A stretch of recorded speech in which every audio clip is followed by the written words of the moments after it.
ನಾನಿವತ್ತು ಗೃಹ ಸಚಿವರಿಗೆ ಕೇಳ್ತೇನೆ, ಪ್ರಿಯಾಂಕಾ ಖರ್ಗೆ ಅವರಿಗೆ, ನೀವೇನೋ ನಿನ್ನೆ ಮೊನ್ನೆ ಗೃಹ ಸಚಿವರಾಗಿದ್ದೀರಿ, ಯಾವ ವಿಧಾನಸೌಧದಲ್ಲಿ ಪಾಕಿಸ್ತಾನ್ ಜಿಂದಾಬಾದ್ ಅಂತ ಹೇಳಿದ್ರಲ್ಲ, ಏನ್ ಕಿತ್ಕೊಳಕಾಯ್ತು ನಿಮ್ಮ ಸರ್ಕಾರ? ಹಾಗಾದ್ರೆ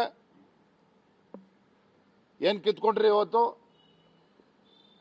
ಇವತ್ತು ಬಿಜೆಪಿ ನಾಯಕರು ಏನ್ ಹೇಳಿಕೆ ಕೊಟ್ಟಿದ್ದಾರೆ ಅದನ್ನ ಆಧರಿಸಿ ನೀವು ಅರೆಸ್ಟ್ ಮಾಡ್ತೀರಿ ಅಂತ ಹೇಳಿದ್ರೆ ಮುಂದಿನ ದಿನಗಳಲ್ಲಿ ನೀವೇ ಎದುರಿಸಬೇಕಾಗ್ತದೆ. ನೆನ್ನೆನೂ ಕೂಡ ಬೆಂಗಳೂರಿನಲ್ಲಿ ನಡೆದಂತ ಘಟನೆ ಬಗ್ಗೆ ನಾನು ಉಲ್ಲೇಖ ಮಾಡಿದ್ದೇನೆ.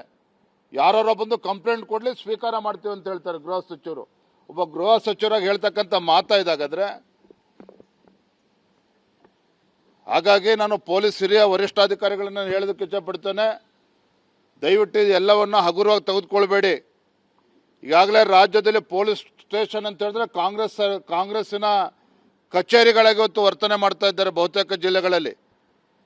ಕೈ ಮೀರಿ ಹೋಗೋಕ್ಕೂ ಮುಂಚೆನೆ ಪೊಲೀಸ್ ಅಧಿಕಾರಿಗಳು ಎಚ್ಚೆತ್ಕೋಬೇಕು ಅಂತೇಳಿ ತಮ್ಮ ಮುಖ್ಯ ನಾನು ಹೇಳೋದಕ್ಕೆ ಇಚ್ಛಪಡ್ತೇನೆ.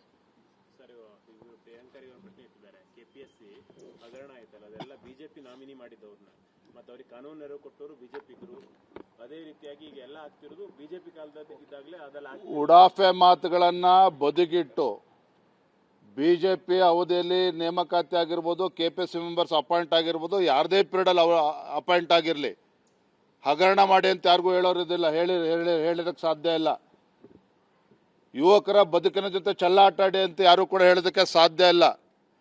ಬಿಜೆಪಿ ನಮ್ಮ ಸರ್ಕಾರದ ಇದ್ದಾಗ ಅವ್ರ ಅಪಾಯಿಂಟ್ಮೆಂಟ್ ಆಗಿರ್ಬೋದು, ಕಾಂಗ್ರೆಸ್ ಅವಧಿಯಲ್ಲಿ ಅಪಾಯಿಂಟ್ಮೆಂಟ್ ಆಗಿರ್ಬೋದು, ಯಾರದೇ ಅವಧಿಯಲ್ಲಿ ಅಪಾಯಿಂಟ್ಮೆಂಟ್ ಆಗಿದ್ರು ಕೂಡ ಇದ್ರ ಬಗ್ಗೆ ಸರಿಯಾದ ರೀತಿ ತನಿಖೆ ಆಗಬೇಕು. ತಪ್ಪಿತಸ್ಥರ ವಿರುದ್ಧ ಶಿಕ್ಷಣ ಕೂಡ ಆಗಬೇಕು. ಯಾಕಂದ್ರೆ ಕುಲ್ಲಾ ಅವನು ಬ್ರೋಕರ್ ಮಾತನಾಡ್ತಾನೆ ಅಂತ ಹೇಳಿದ್ರೆ ಇದು ಖಂಡಿತ ರಾಜ್ಯ ಸರ್ಕಾರ ಗಂಭೀರ ತೆಗೆದುಕೊಳ್ಬೇಕು. ನಾಡಿದ್ದು ಬುಧವಾರ, ಸೋಮವಾರ, ಮಂಗಳವಾರ ಹೋರಾಟಕ್ಕೆ ಇಳಿತಾರೆ ಅಂತ ಹೇಳಿದರೆ ನಾನು ಕೂಡ ಅದ್ರ ಬಗ್ಗೆ ಚರ್ಚೆ ಮಾಡ್ತೇನೆ.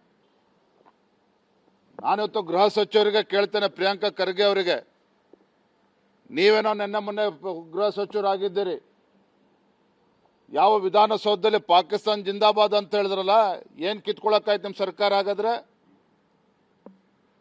ಏನ್ ಕಿತ್ಕೊಂಡ್ರಿ? ಇವತ್ತು ಬಿಜೆಪಿ ನಾಯಕರು ಏನ್ ಹೇಳಿಕೆ ಕೊಟ್ಟಿದ್ದಾರೆ ಅದನ್ನ ಆಧರಿಸಿ ನೀವು ಅರೆಸ್ಟ್ ಮಾಡ್ತೀರಿ ಅಂತ ಹೇಳಿದ್ರೆ ಮುಂದಿನ ದಿನಗಳಲ್ಲಿ ನೀವೇ ಎದುರಿಸಬೇಕಾಗ್ತದೆ. ನೆನ್ನೆನೂ ಕೂಡ ಬೆಂಗಳೂರಿನಲ್ಲಿ ನಡೆದಂತ ಘಟನೆ ಬಗ್ಗೆ ನಾನು ಉಲ್ಲೇಖ ಮಾಡಿದ್ದೇನೆ. ಯಾರೋ ಬಂದು ಕಂಪ್ಲೇಂಟ್ ಕೊಡ್ಲಿ, ಸ್ವೀಕಾರ ಮಾಡ್ತೀವಿ ಅಂತ ಹೇಳ್ತಾರೆ ಗೃಹ ಸಚಿವರು. ಒಬ್ಬ ಗೃಹ ಸಚಿವರಾಗಿ ಹೇಳ್ತಕ್ಕಂಥ ಮಾತಾ ಇದಾಗಾದ್ರೆ, ಹಾಗಾಗಿ ನಾನು ಪೊಲೀಸ್ ಹಿರಿಯ ವರಿಷ್ಠಾಧಿಕಾರಿಗಳನ್ನ ಹೇಳೋದಕ್ಕೆ ಇಚ್ಛಪಡ್ತೇನೆ, ದಯವಿಟ್ಟು ಎಲ್ಲವನ್ನ ಹಗುರವಾಗಿ ತೆಗೆದುಕೊಳ್ಬೇಡಿ.